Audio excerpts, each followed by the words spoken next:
Should Nebraska's electoral votes be up for grabs? Dive into the debate with us as we unpack the push for a winner-take-all system.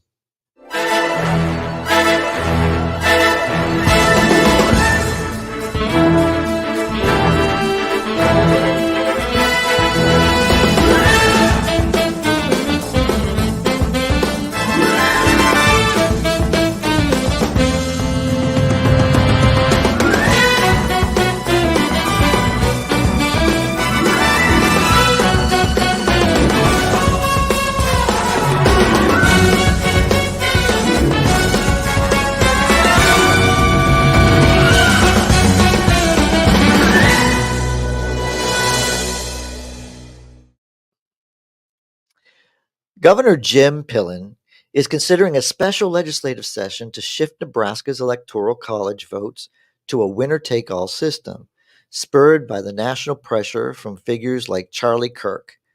Now, this movement, if successful, would align Nebraska with most other states. The GOP, seeking to secure more votes, faces internal divisions and opposition from Democrats defending the current system. What you say, David?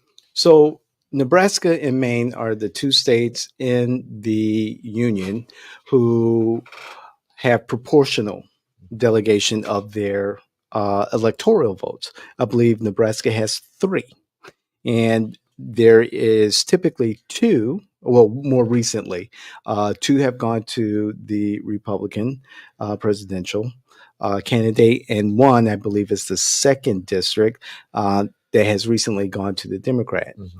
And so Charlie Kirk, and you've got to appreciate the brilliance of Charlie Kirk. Mm-hmm. What he's done with the young conservatives. Oh, yes. Impressive.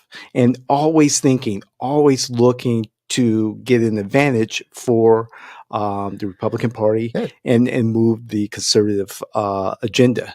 And so game recognizes game. I get it. Yeah. And more power. Where's the liberal Charlie Kirk? I'm sure you have one out there that people would call up, but yeah, maybe we'll cultivate our liberal Charlie Kirk here. Maybe. Yeah, but I mean, this is the reason why we look at the Electoral College, and mm-hmm. A lot of people are not very up to. I don't want to say smart. That's a terrible way to do it, Joel. Educated. They're not educated on it. Like they think it's awful. It's this, that. It's a system because you don't vote for president. Right. The Electoral College does. That makes us a representative government, and the way your state has the opportunity to delegate those. Most states have always said winner take all. Look, mm-hmm. I have 29 and I'm going to give them all to whoever wins. But Maine and Nebraska did something different. But if you want to capitalize on a system that's really close, you need to convince places like Nebraska and Maine to get back in the fold like they used to be. And this phenomenon here in Nebraska is relatively recent. In the 80s, it was decided to mm-hmm. separate proportion, make it proportional based on the vote in the district, with the hopes of having more voter engagement, particularly more voter engagement among minority demographics. And so with this latest push, Charlie Kirk is saying, hey, it's going to be a tight election, and either candidate can win by 1 electoral vote. And if we could go to a place like Nebraska and say, hey, instead of splitting the vote here, let's just do it winner takes all. Well, and we so know, listen, there has been a push for that. We know prior to them changing, Nebraska's always gone red. Correct. Now you're disenfranchising us as Republicans because now you got this one blue, electoral blue vote dot out there. Like the blue dot. We don't want. Listen, the Democrats would do the same thing. Look, right. I want California to be proportional. Of course. I mean, because if you actually proportionalized California, mm-hmm. you'd be surprised at how small that disbursement would be, because hmm you got some really conservative parts of California, Right. and San Diego. as conservatives, we look at California and we just write it off all the time Right. because it's winner take all. Right. So I say this is what is important to me, as I love the Electoral College, because I believe that some places small as Nebraska, some place like Minnesota, they should have a good input, and 3 is all the maximum they can get. hmm So I think more power to you. I like this. It would take a special session. I don't know how Nebraska's broken down exactly, Oh, by legislation far wise, but I'm the sure it's going to be more Republicans dominate. more Yeah. conservative. So I think out of the 45 seats, 33 of them are GOP. Even though the legislature is bicameral, so everyone's considered a senator, right, and there is supposed to be nonpartisan. However, we do know that there are folks who are registered Republicans. yeah, There are I folks who are don't. registered Democrats, but it's supposed to be nonpartisan. There's no such thing as nonpartisan. I can prove that in Seminole County right now, and we'll talk about that on a different show. I'm guarantee you that. No, I like this. I think this is what you got to do. Turning Point USA. I'm going to turn there for just a second, Yeah. because I want to let people know it's young people. Democrats have always taken that vote for granted, but you're seeing nowadays that we are making inroads there, because our policies and the things that we really truly talk about, that they matter. We're getting we're getting more uneducated, or people that no, we have a lot more of the typical Democrat vote of people, young men that didn't go to college. Right. They used to go they used to go left, and now they're starting to come right.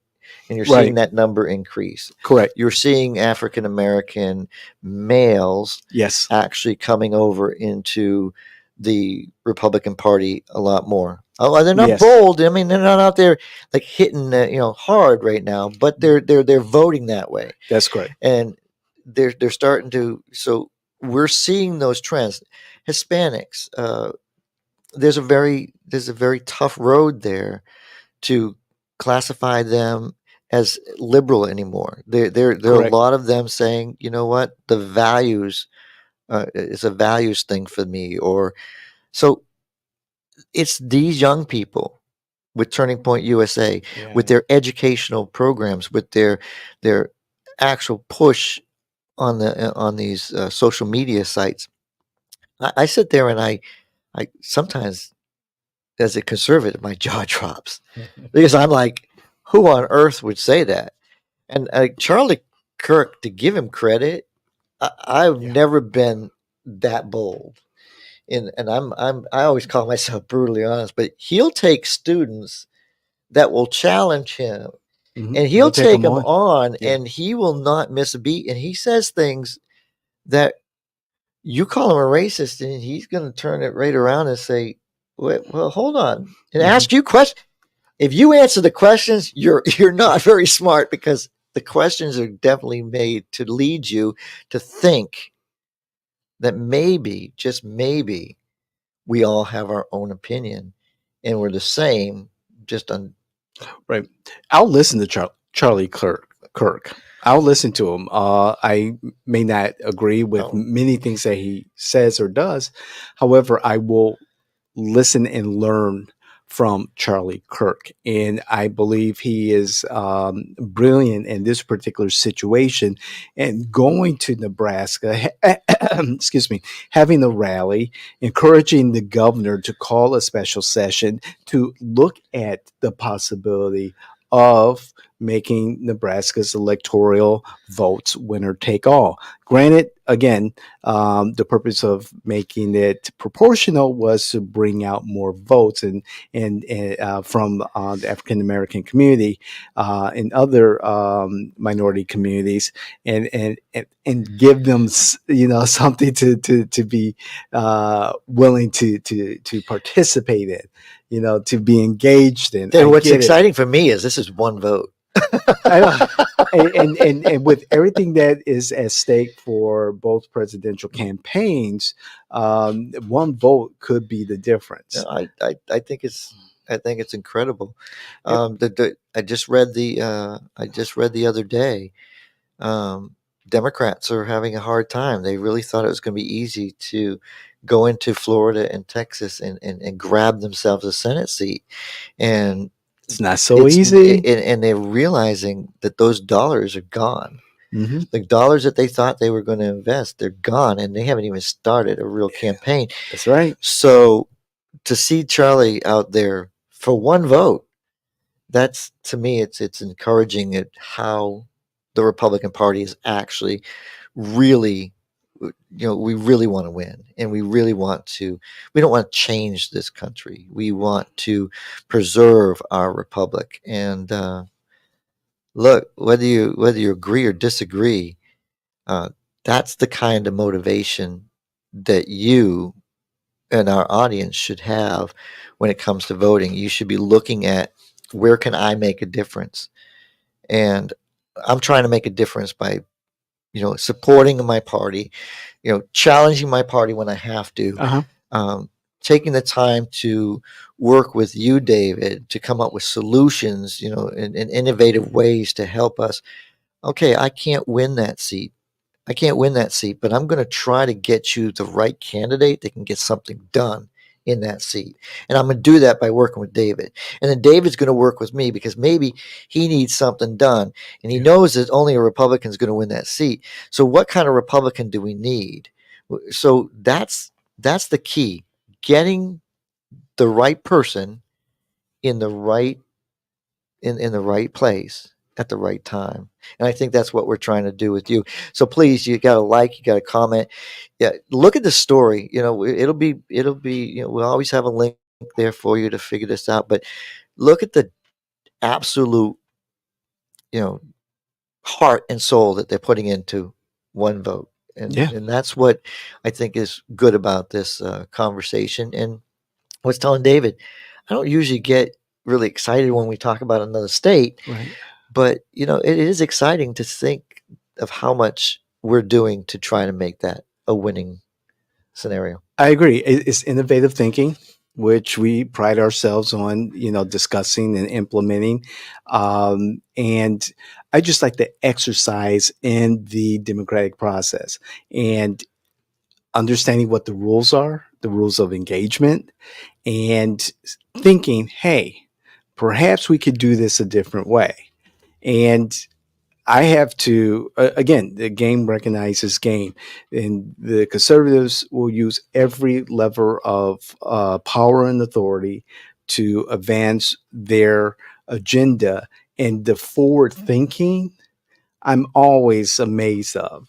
Project 2025. Again, I don't agree with many things in Project 2025. However, the forward thinking, the organizing, the planning, I just don't see that on the liberal Democrat side. I see a lot of reaction. And one of the reasons why the Republicans have dominated here in Florida is because they've had a plan and they've implemented the plan over a generation to the point where they have a supermajority. And so the organizing, the planning, the forward thinking, playing the long game, I I enjoy that. I appreciate that, and I'm learning from it so that I can help our clients become better candidates and be better electeds and stay ahead of the curve. Listen, it's really cool because it's like, I was just thinking while you're saying that, you can't win. You can't win the Super Bowl. Mhm. with just a great defense. That's correct. You got to have at least a little offense Yes. to be able to score those points. What are you going to go when you go to a baseball game? What do you want to see? You want to see exciting? Well, for me, exciting is a pitcher that absolutely dominates and the game is over quickly. But those strikeouts really get to me. Yes. But hey, there are other people that want to just go in there and watch the ball fly over the. Hey, listen, it was like blowing them out. Oh, that batter like hit a grand slam and this and that. It's exciting. But when you balance that, that's It's what this is beautiful. all about. It is And that's beautiful. being innovative. So you got to have a good offense. You got to have a good defense. And I think what we've done here in Florida is we watch the Democrats and we watch them taking, and packing their defense and doing the right things. But we also said, look, we got to pack our offense. Yeah. And we got on the offense. And now with that offense being as good as it is now, we've now offensive voter registration. Bam. Hey, we knew the Democrats were good at it. They've always been good at it. They've always focused on it. But now, why don't we focus on it? And bam, we now have more registered Republicans in the state of Florida. 900,000 voter advantage. And getting better every day. So even the Democrats are starting to say, well, it's not a swing state anymore. Because, listen, we've been on the defense, now we're on the offense. And look, this is a prime example of offense. So, David, Democrats, I'm not trying to give you any advice because I like winning. I do. Like the Super Bowl, I'd like to win the Super Bowl. I want to win the World Series. I want to have the Stanley Cup. I mean, so, hey, in Florida, I think we're there, and we're going to continue unless the Democrats start listening to you, David. And look, hey, I know that they keep saying you're going to lose your Democrat card, but you'll gain it if the Democrats start listening to you. Thank you very much. Please like, please share, please get involved. What more can I say, really? I agree. Like, share, hit the notification button so that you know when our episodes pop up on your feed. And we'd love for you to be a part of our community by commenting and sharing your thoughts. Bring your facts, not your feelings, because we really don't care about your feelings. We will let you know that every time. Bring your facts. Let's have an honest, tactful, respectful conversation. We are Jay in Washington. We want to thank our team. We want to thank our guests. We want to thank you, our community, our viewers and listeners to our podcast. Can't make it shit up.